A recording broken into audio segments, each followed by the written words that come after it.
What's going on? Welcome back to Trending Stocks. Today we're going to talk to you about Faraday Future. I want to go over some of the current data points, break it down on who might be investing in Faraday, and then aside from that, just the rinse and repeat cycle that's been happening. Before I get into any of that, make sure to hit that thumbs up. And with that, let's get right to it. So Faraday did go down 5.59%. At its peak, I think it was down like 12%, something like that. But a lot of activity during this kind of period coming from shorts.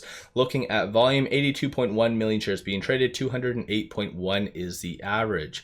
When it comes down to, for instance, the rinse and repeat cycle, I've brought this up last couple of videos, but seeing how many shares is available to be shorted is important because it kind of shows who is investing, why, and whatever else. Because, for instance, looking back over here, it at one time was at 0, went to 100,000, 300,000, then jumped to 10 million. It is fair to assume that a larger entity that likes to lend out shares did buy for that very purpose. So part of the whole rinse and repeat cycle, there's a lot of different aspects of manipulation that is all hitting Faraday at the same time. I feel like a lot of people just don't really understand what is happening. There's a lot of things happening. So that's one aspect. And then aside from that though, a lot of people on Reddit have been catching on to this. So the SEC Rule 201. And as you can kind of point out, there's that nice little red box right here that says EX. The SEC Rule 201, aka the uptick rule, has been triggered, and the related exchanges have implemented a short sale restriction in accordance with their policies. Short selling is permitted when the SEC Rule 201 criteria is met, and it's up until 7 p.m. Central today. So what that does ultimately mean is whenever a stock is down by more than 10%, shorts cannot increase their position. They can return, but they cannot increase. This is why you typically do see these very vicious downward spikes. I'll quickly go back over here. So you see these very vicious spikes. And that obviously right here, this isn't shorts returning because that would be over that 10% range. But what they do is they trigger a lot of stop losses, and that is ultimately what does result in further downtrends.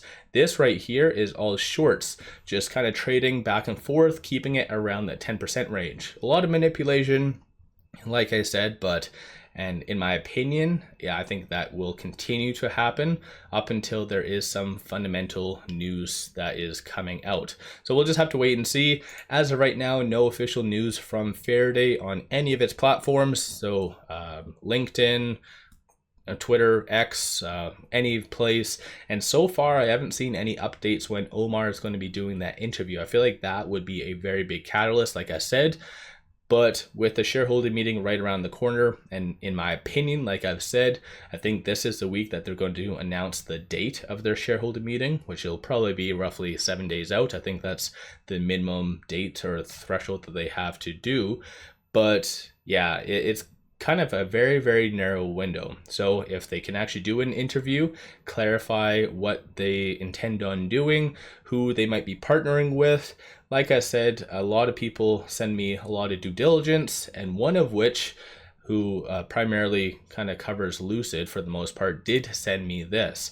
So of course this has been somewhat hyping Faraday investors quite up a lot. What I'll do is I'll zoom in a little bit more. So we do know this individual, I'm not going to butcher his name, so managing director at Master Investment Group. So the individual that I had who actually did create this, he said that most likely Master Investment Group, even though they're kind of the seen image from the UAE or at least that region, ultimately they don't invest in Faraday. So it won't be most likely them. It would probably be 𝗪𝗪, if I'm saying that right, Holdings, LLC. So that is right here. And so you can kind of do your own due diligence. A lot of connections to this right here. So Master Investment Group. So most likely if there is a partnership, so right now we don't know, it's kind of up in the air. Hopefully interview would really clarify that, but it would probably be coming from 𝗪𝗪.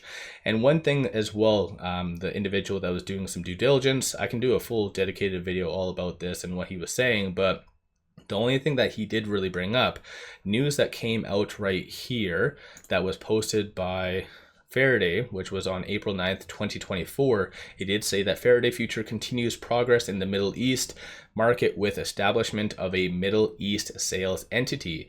And the only thing that I wanted to bring up that's not necessarily the best is technically Faraday has never really made that entity. So yeah, there's no business name, nothing like that that was created. So I don't know. Obviously, I think I actually watched Omar's live stream. A lot of people sent that to me and he gave me a shout out. So I appreciate that, Omar. But he did say that he thought I was a bear, which, you know what, to be fully honest, as I've said, like what has happened recently is very much hype associated to a short squeeze. I have been, and I admit it, very bearish on their fundamental operations. Recently, because of the hype, it literally lit a match under their management's asses. So they're doing something. And I've said that openly. So yes, I admit it. I was very much a bear, and I have been kind of calling out their BS on and off. I was very happy about this news that came out. I think it was in September. So again, I've been covering them for a good 2 years, and I think it was September or something like that, where they did announce that they were, management was voluntarily taking, it's one of these many things, I don't know, somewhere around here, that they were taking half of their salary to buy their stock.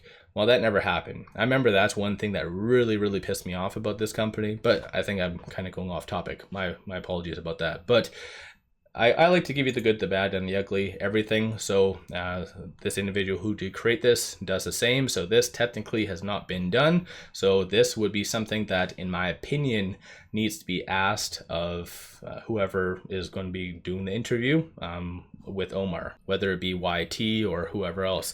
So let me know your thoughts on that, but definitely do your own due diligence. Search 𝗪𝗓 Holdings. Here's some links right here. It goes over basically this, what they're all about. But yeah, legitimately, it kind of sees like there's some validity to all of this.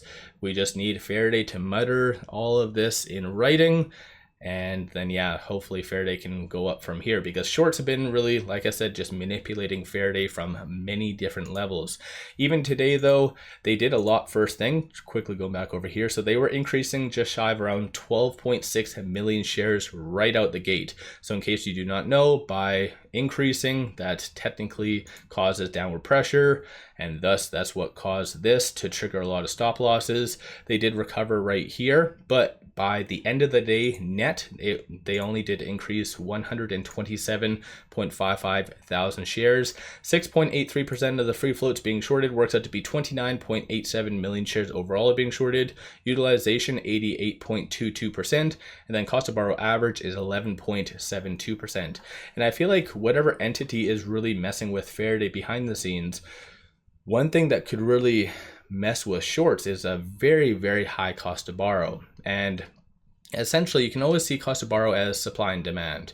So the more shares that is available, the lower the cost to borrow. And so whatever entity is getting in and causing a kind of a surplus in available shares, that's keeping restrictions on the cost to borrow. So it's not anything crazy, but it's just one of many levels that is happening to Faraday to kind of keep it down. So again, it's just a lot of give and take, right? So shorts definitely are another pain in the ass. But today though, looking at options, 219,000 in calls, 163,000 in puts. Sentiment wise, very evenly divided, so 50% bullish, 50% roughly bearish-ish for the most part.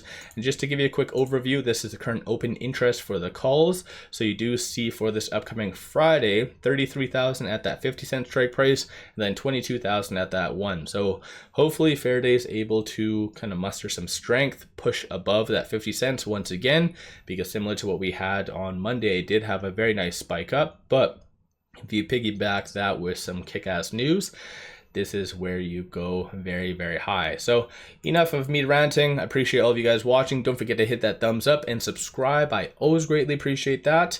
And make sure you guys take advantage of this promo. As I always share with you, simply sign up for a new account, throw $100 at it, and they give you 5 free stocks. Each stock is valued up to $2,000. Link in the description below and also the comments. With all that said, appreciate all of you watching.